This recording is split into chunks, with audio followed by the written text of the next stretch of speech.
What's up mga idol? Gusto mo maglabas ng bagong big bike? Una sa ating nagiging listahan, syempre pa, ang number 1 sa Pilipinas, Kawasaki Big Bikes or Kawasaki Leisure Bikes. Well, meron tayong mga iba't ibang category ng mga model. Especially kung gusto nyo ng retro style, aba mga idol, isa sa pinaka best design at iconic ang Kawasaki Z650 RS at C900 RS. Kita naman po ninyo yung kanyang pinaka front design at pormahan, siguradong mapapatingin sa iyo lahat ng mga dadaanan mo, no? Well, pag sinabi mong retro style, classic, pangmatagalan yan, hindi naluluma yung kanyang estilo, plus talagang macho-macho datingan natin dito. Mga idols, ito ang ating feature for today.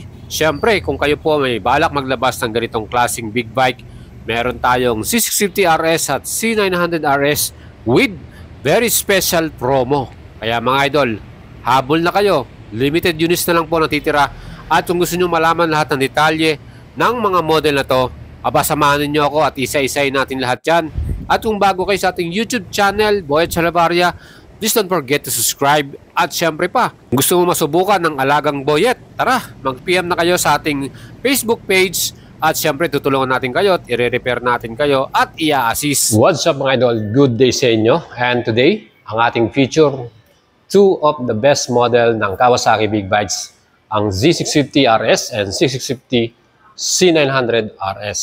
So ito pong dalawa na to, retro style classic bike. So pagdating sa mga rides natin, siguradong mag-enjoy ka dahil upright ang position, and pagdating sa pormahan, talagang very classic, iconic, at di lang yan, talagang pormadong-pormado ka dito.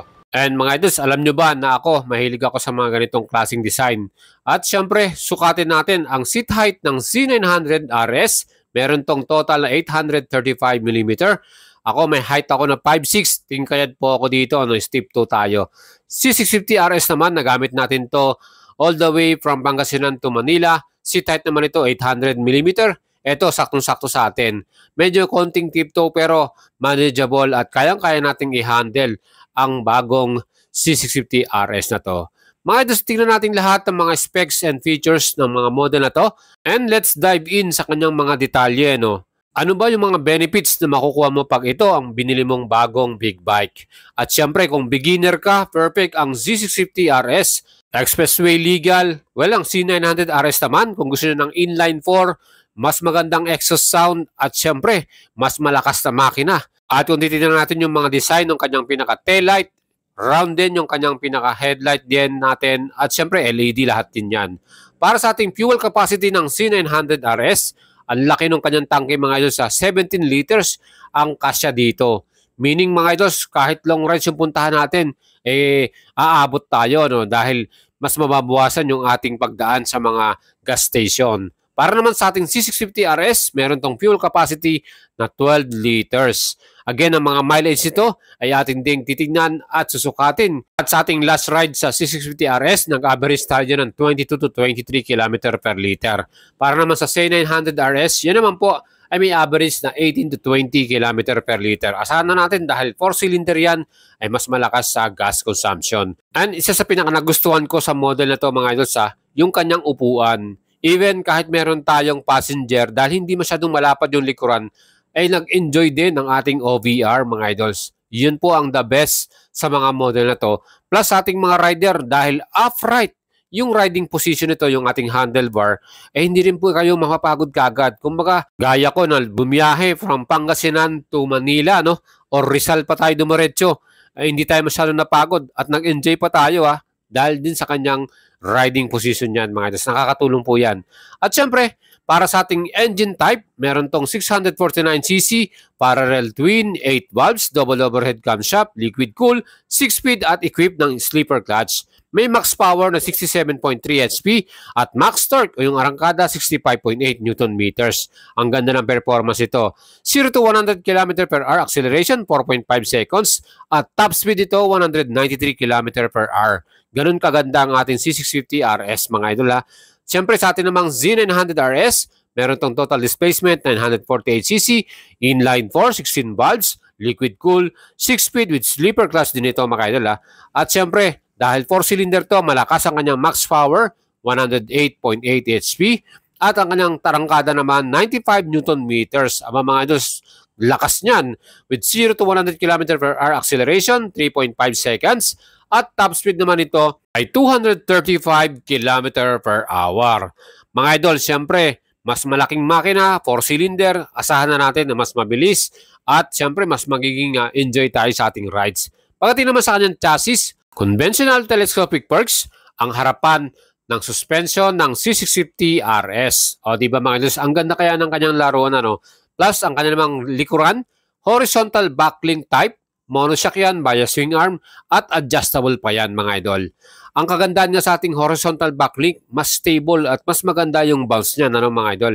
Siyempre pa, pagdating naman sa ating Z900 RS, ang kanyang front suspension, eto, naka-inverted forks ang kanyang front suspension mga idols. At yan din po ay adjustable. Yun ang kagandahan dito. Maganda yung bounce niyan at siguradong enjoy. Plus ang ating pinakalikuran din, horizontal backlink din ito, bias swing arm. Kaya mga idols, preload adjustable ang ating C900 RS.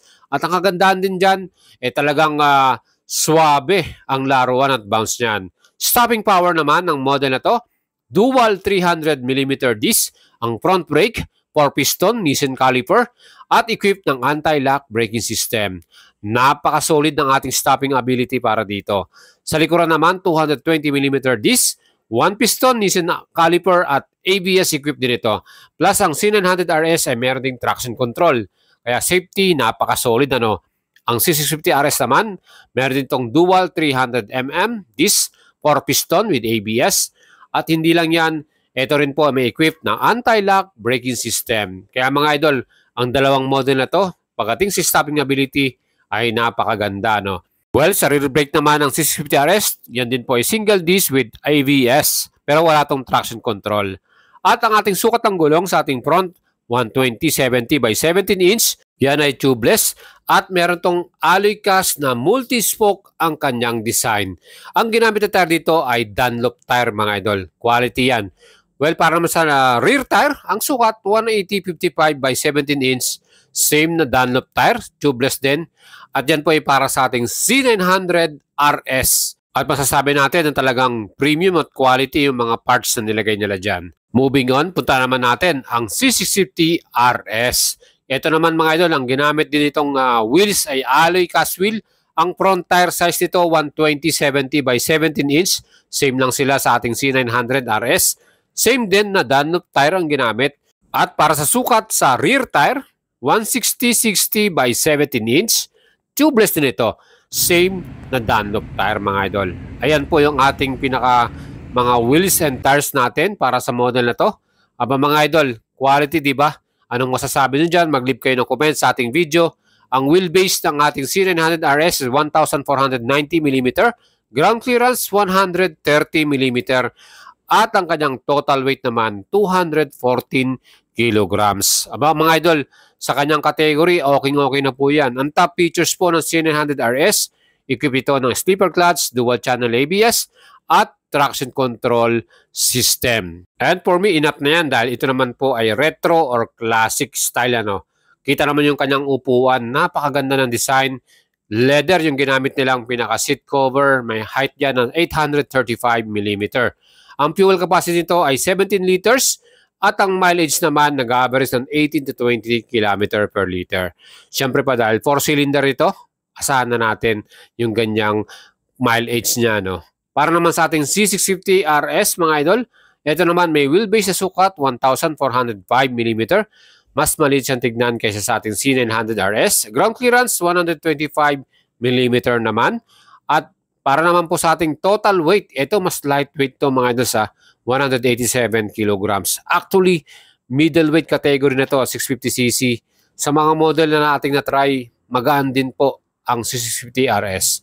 With seat height 800mm, ay perfect na rin sa ating mga Filipino rider. 5'6" ako, almost flat-footed tayo dito mga idols. At ang fuel capacity nito ay 12 liters with mileage naman na 23 to 24 km per liter. Depende na rin sa inyong driving habit. Ano. Again, tingnan natin ang presyo ng dalawang model nito. Ang kanilang promo, C650 RS 469,500, C900 664. Ang promo nila dito, ang cash pay less 30k sa C650 RS at less 60k naman sa C900. The best dyan mga idol, yung kanilang 24 months, zero interest, 30% all-in down payment sa ating C650RS, 219,000, 24 months, 12,000, at rebate pa na 1,000. C900RS, 24 months, 30% down payment, 199,000. May plus pa yan na insurance at chattel, 24 months to pay, 19,366, at rebate na 1,000 pesos. So, ang babayaran mo na lang monthly para sa C650RS ay 11,737 pag may rebate ka at 18,366 naman pag sa C900RS. Napakagandang offer nito mga idols at siguradong perfect yan lalo na kung naghahanap ka ngayon ng big bikes. Aba mga idol, napakaganda yan. No? Zero interest, wala ka nang babayaran pa na mga interest. I-provide mo lang yung 30% all-in down payment nila. Perfect na yan mga idol. Kaya kung kayo po may balak at gusto nyo maglabas nito, mag-send message kayo sa ating Facebook page, Boy Salavarria. And ito po while unit is available only, ibig sabihin very limited na lang po yan. Kakaunti na lang po yung nakita natin sa kanila. At syempre, kung kayo po ay meron ng mga dokumento at meron na kayong co-maker, mas maganda na makapag-apply na kayo mga idol. At tutulungan natin kayo, subukan nyo po ang alagang boyet. Even though kahit nasa malayong lugar ka, ay papasis natin kayo na makuha ang inyong unit sa inyong lugar, mas malapit na lugar. Ayan mga idols yung ating may offer sa inyo. Again, ang ating mga display dito ay combination ng analog at digital. Pero siyempre bumagay yan dahil retro nga itong ating design para dito. Kaya mga idols, yan po yung ating actual exhaust sound para sa ating C650RS, ang Astig Diva. Ayan, napaka-forma ng kanyang sound. At mga idol, kung kayo po may balak bumili, huwag na kayo mag-atubili para mag-PM sa ating Facebook page, Boy Salavarria.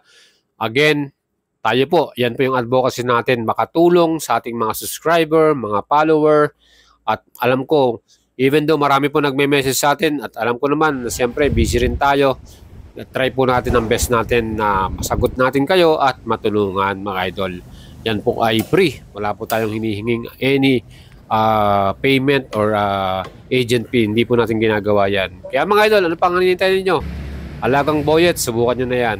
At syempre, kung kayo po ay may mga balak pang ilabas, kahit hindi Kawasaki yan, ibang brand, ay pwede rin po. Yan po ang ating feature para sa inyo mga idol. Sana nagustuhan ninyo. Huwag niyo pong kalimutang i-subscribe ang ating YouTube channel. At syempre, follow nyo ako sa ating Facebook page, Boy Salavarria. Sana po ay masuportahan nyo rin ako. Maging member din kayo ng ating YouTube channel. Aba, hindi lang po shoutout ang gagawin ko sa inyo. Lagi ko po kayong re-recognize bilang pagtulong nyo po sa akin. Syempre, yung ating membership fee, ayan po ay makakatulong sa atin sa paggawa ng ating content. At syempre sa ating mga biyahe, alam nyo naman, hindi rin po biro ang pumunta sa malalayong lugar. Malaking gastos din yan. Kaya mga idol, suportahan nyo ako, be a member of my YouTube channel at aking po ma-appreciate yung inyong pagtulong sa atin. Thank you very much sa inyong suporta. Ride safe mga idol.